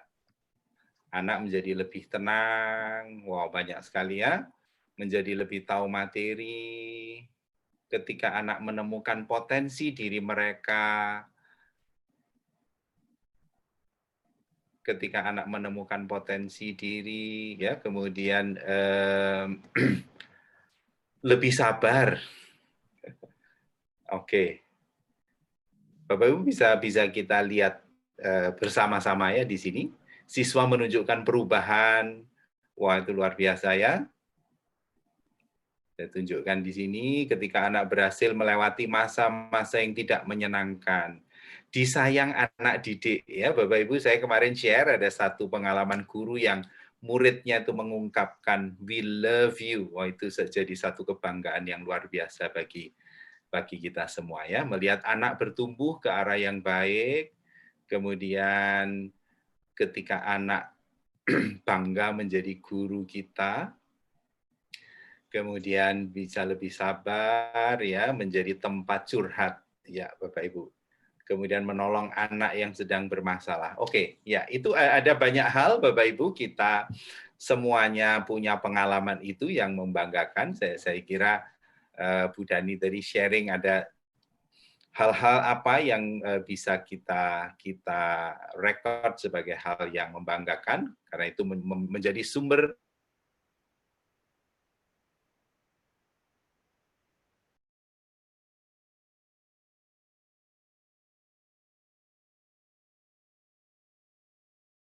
berbagai macam tantangan yang kita hadapi. Ketika kita melihat kembali apa yang kita kerjakan selama ini, itu tentu bisa menjadi satu kekuatan tersendiri. Oke, Bapak Ibu, kita stop dulu ya untuk kegiatan ini. Saya yakin Bapak Ibu juga bisa melakukan hal-hal kegiatan semacam ini pada saat pembelajaran. Terima kasih Bapak Ibu untuk partisipasinya menggunakan Padlet. Saya akan kembali ke slide saya di sini. Ya. Oke. Nah, berikutnya kita masuk question, answer, dan juga boleh Bapak Ibu sekiranya ada pertanyaan atau ada hal yang mau di-sharekan, kita masih punya beberapa saat waktu. Saya persilakan, mungkin Mbak Putri bisa bantu apakah ada yang menanyakan sesuatu atau mau share sesuatu, kami persilakan Bapak Ibu. Sudah ada Pak Endra. Di sini ada 2 pertanyaan. Yang pertama dari Ibu Komalasari. Ini saya bacakan saja ya Pak ya. Baik. Bagaimana dengan guru? Bagaimana kita menyebarkan jiwa guru yang sangat baik, seperti yang tadi Bu Dani sudah sampaikan, kepada guru-guru muda yang malah punya sifat yang arogan, atau tidak merasa bahwa pendekatan atau sentuhan merupakan cara yang terbaik untuk membentuk karakter seorang anak. Nah, bagaimana tanggapan dari Ibu Dani?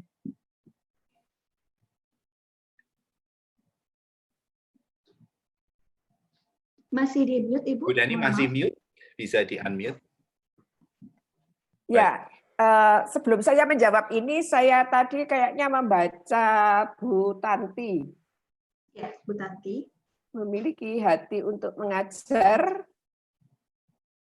itu sangat penting. Beliau sangat setuju, dan sangat setuju dimiliki oleh setiap guru yang ingin menjadi guru yang hidup. Ya, betul. Sangat betul. Jadi guru yang punya hati itu susah. Jadi guru-guru muda menyebarkan jiwa guru itu, nah ada gini, guru itu bawaan lahir atau dipelajari. Ada orang yang bakatnya jadi guru. Apa karena anaknya guru, saya bisa jadi guru. Tetapi menjadi guru itu bukan kayak tukang kayu. ilmunya itu bukan ilmu tukang kayu yang ketika kita mengajarkan, oh ini sudah pas dipaku, sudah pas dipaku. Bukan kayak bikin rumah. Kita tidak menghadapi benda mati. Jadi yang penting itu punya hati.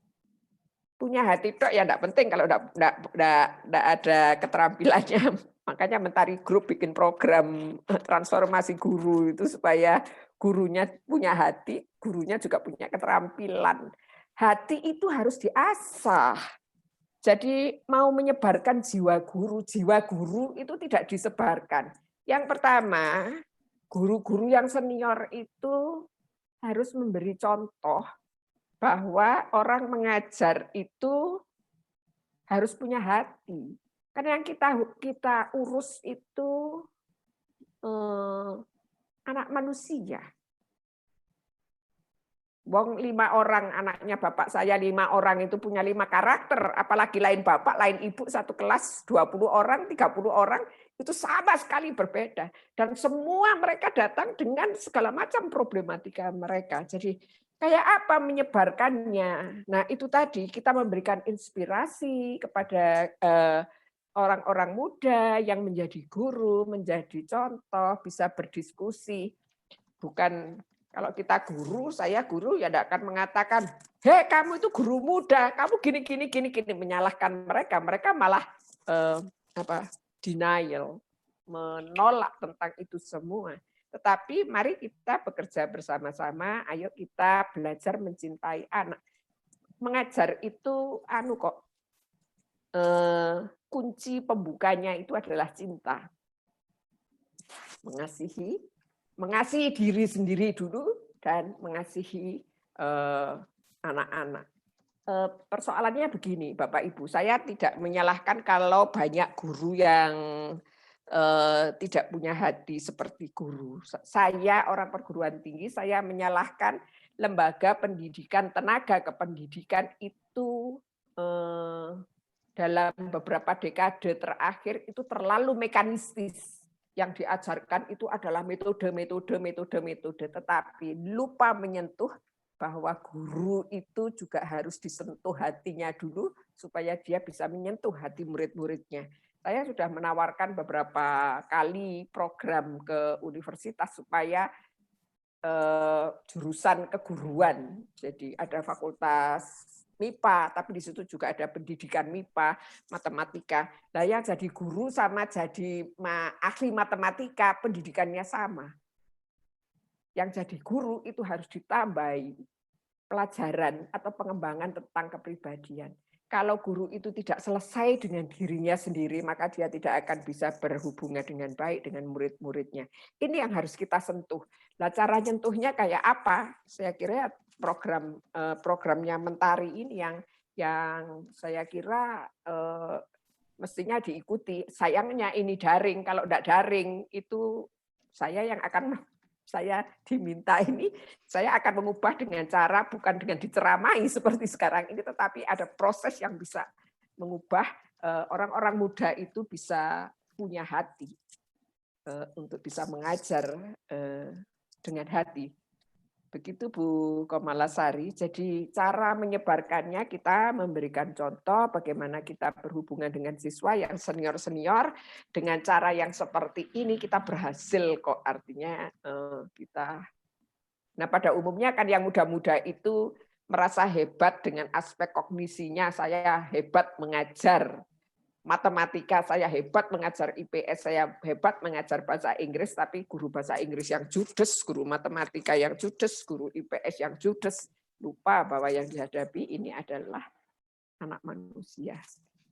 Memberi model kepada orang-orang muda untuk bisa memiliki hati, tapi ya tentunya tidak semudah itu memberikan model, tetapi memberikan model dari yang senior-senior ini sudah cukup bagus.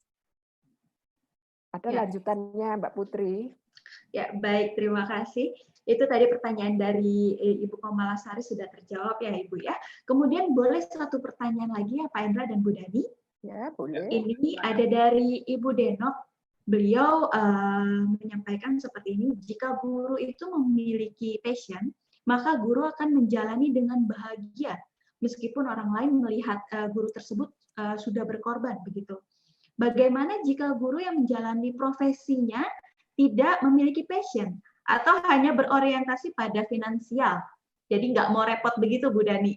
Jadi bagaimana cara guru tersebut bisa menjadi guru yang passionate, yang memang passionnya menjadi guru gitu, Bu? Ya itu tadi, muridnya kocar-kacir. Artinya apa? Coba guru-guru yang tidak punya passion itu.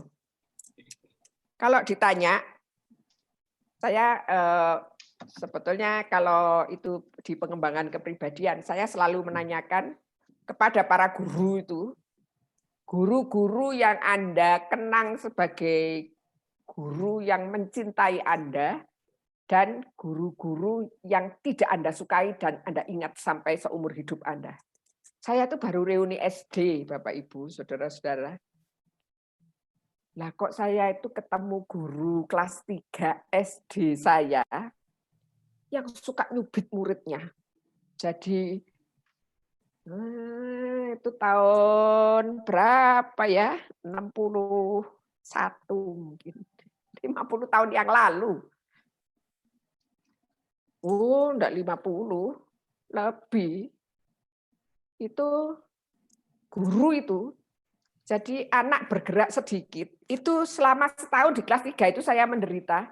Dan itu saya ingat, saya itu kalau disuruh menuliskan guru yang tidak Anda suka itu, saya selalu menceritakan dengan detail guru yang tidak saya sukai ini.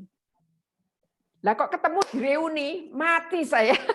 Saya merasa bagaimana saya bisa mengampuni guru ini. Itu sangat kuat memori saya yang negatif dengan guru ini. Nah, ini guru-guru yang tidak punya passion untuk mengajar, itu yang terjadi. Karena dia pasti mengajarnya dengan ogah-ogahan, tidak dengan sukacita, dia mau uangnya, tapi yang pasti bahwa dia itu mengajar asal-asalan. Ya pokoknya ini sudah saya lakukan, tetapi hatinya tidak ke sana. Kalau dia tidak punya passion, dia tidak akan membuat siswanya itu terinspirasi. Dia tidak akan membuat siswa membuat impact pada kehidupan siswa-siswanya. Ya dia mengajar seperti dia mengajar.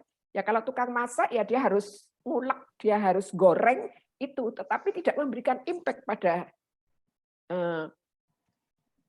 orang-orang lain. Dalam proses mengajar, ini yang harus dibedakan. Guru itu bukan hanya sekedar mengajar. Guru itu mendidik. Nah, proses pendidikan ini kan bukan hanya transferring ilmu itu saja, membuat dari bisa tidak bisa, tetapi mengubah seluruh kehidupan anak itu secara holistik sehingga anak itu kehidupannya lebih bermakna. Dan itu biasanya yang sulit dicapai oleh guru yang nggak punya passion. Dan pada satu titik, dia akan mengalami kejenuhan. Dia akan merasa bosan ketika dia dihadapkan pada tantangan-tantangan yang berat di dalam pekerjaannya sebagai seorang guru. Saya kira itu yang mungkin bisa saya jelaskan. Mungkin Pak Endro. Ya,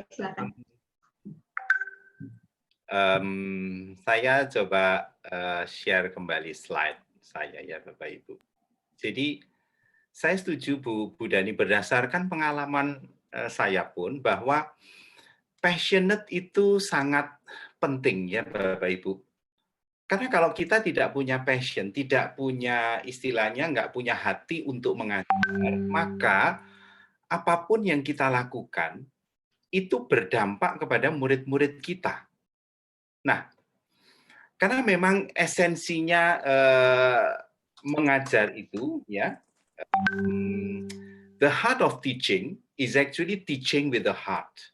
Ya, Bapak Ibu, Saya pada akhirnya sampai pada satu kesimpulan dari quotes ini ya. It comes to believe that the great teacher is a great artist and that there are as few as there are any other great artists. Artinya begini, bahwa guru itu merupakan seniman yang hebat di antara mungkin hanya sedikit seniman-seniman hebat yang lain. Itulah Bapak Ibu, guru. Mengapa demikian? Teaching might be even the greatest of the art, ya. Jadi seni yang paling hebat. Kenapa? Ya.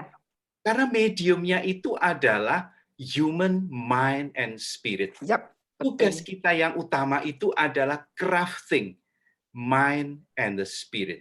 Bapak Ibu, saya share satu pengalaman yang baru saja terjadi ya. Beberapa waktu lalu sebelum pandemi ya, saya diundang reuni oleh murid saya yang saya ajar 25-27 tahun yang lalu. Ya, di satu tempat bersama teman-temannya, itu satu kebanggaan ya, kita sudah hampir 30 tahun masih dikenang murid kita. Tahu Bapak Ibu, murid ini datang dari Amerika dan betapa kagetnya kami sebagai guru melihat murid ini menjadi seorang guru besar di Harvard University. Wow. Ketika saya flashback kembali, wow, kita tidak pernah menyadari ketika waktu itu mengajar dan pada akhirnya anak ini dia cerita bagaimana dia diajar oleh guru-guru dan bagaimana dia berterima kasihnya kepada guru karena dia sekarang menjadi bukan main-main loh Bapak Ibu, guru besar di top university in the world, di Harvard University.